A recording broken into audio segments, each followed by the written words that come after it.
Hello and welcome to our tarot of the week, and I've gone back to the very old, very well known, in fact the most purchased and printed deck of cards in history really.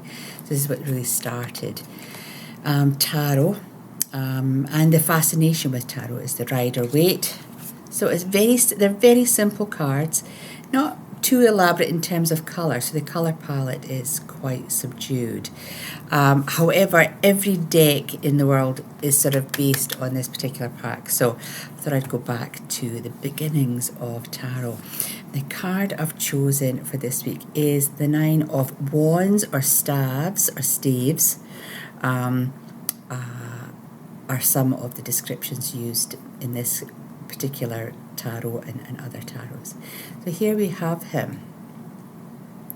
It's a really simple card. It's very uncluttered. It's really uncluttered. And we've got this chap here who's leaning against his staff here, or wand. And in the background we've got 8 wands. There's lots of little elements of growth. So lots of growth coming out of these wands. They're not just bare support mechanisms, but they have a sense of personal growth.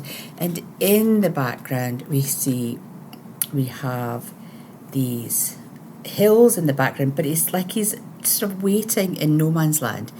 This is neither a path, a road, there's no direction here. He's sort of sitting in front of, or standing, sorry, in front of these staves in the background, staves. And yeah, his feet are in midair. It's quite an interesting concept to think about. What's really interesting about him is that the expression on his face is actually quite sort of defensive. He's got either a scarf around his head. It could easily be looked upon as a bandage around his head. He's physically strong, and his grip on his staff is actually really quite firm. And so I'll just put him slightly closer. See that look? Apprehension, tension. I don't know, his expression is quite difficult to sort of pinpoint in a way. However, he has got his support, and that's what this card is all about.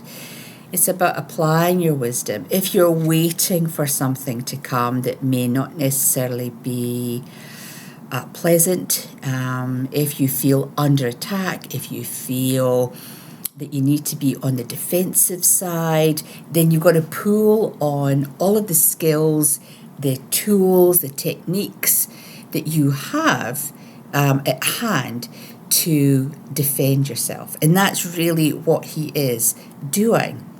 Not only is he holding the tool that will support him the best through whatever he is facing, he's got an array of tools and wisdom in the background. So you can pull on more of his personal resources to help him get through this difficult period. It's really interesting as we cycle through our winter time here in New Zealand. We're having to really dig deep. You know, everything, the cost of living is up there with everyone else's cost of living, but there's this sense of waiting for the summer to arrive, waiting for spring, waiting for the light nights, waiting for things to blossom and grow. And we're having to dig really deep into our reserves to ensure that we don't get beaten by the winter blues, if you will. I think it also signifies if you are really challenged at the moment by someone around you.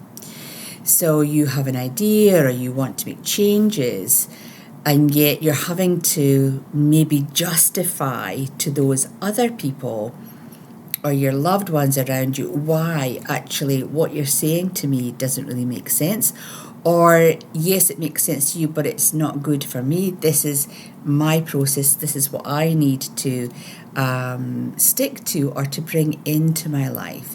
So there's a real message here, which is if you are feeling a little bit vulnerable by personal situations, by people around you, even feeling vulnerable in terms of the global situation, dig in. You'll have the resources that you need, that is going to give you the strength, the courage, the tenacity, the foresight, the wherewithal to get you through this period of time. And hopefully this is only a day or a week. It's not the whole month. It's not going to depict the whole month. But I think sometimes we forget that we know more than we think we know. And we forget that we have personal healing tools. We have little habits and routines like meditation, sharing our worries and woes with someone, bouncing around ideas, snowboarding ideas so that you can pull the right thing together, collaborative approaches. I know that for ourselves as our family in our business, we've taken a collaborative approach for the changes that we want to make, and it's everyone has that part to play, but when it all comes together, the change will be applied. So if you don't have the tools, then who around you does have the tools, and how can you call upon them to invest in what it is that you need? It's a really interesting card, and it really does just depict exactly what's on there. There's no hidden agenda. It's very uncomplicated, and really the Rider-Waite cards, if you want to start reading tarot, this is the deck to do it in, because the symbology is very, very simple, and the graphics are very simple, and the color palette is simple.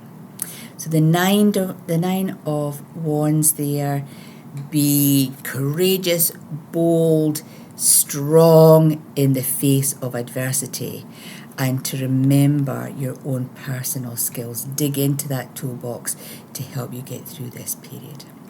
I hope you've enjoyed this card. If you're interested in tarot reading, then join me on my video course on how to read tarot. It will take you through a little bit deeper in some of the symbols that we see in these cards.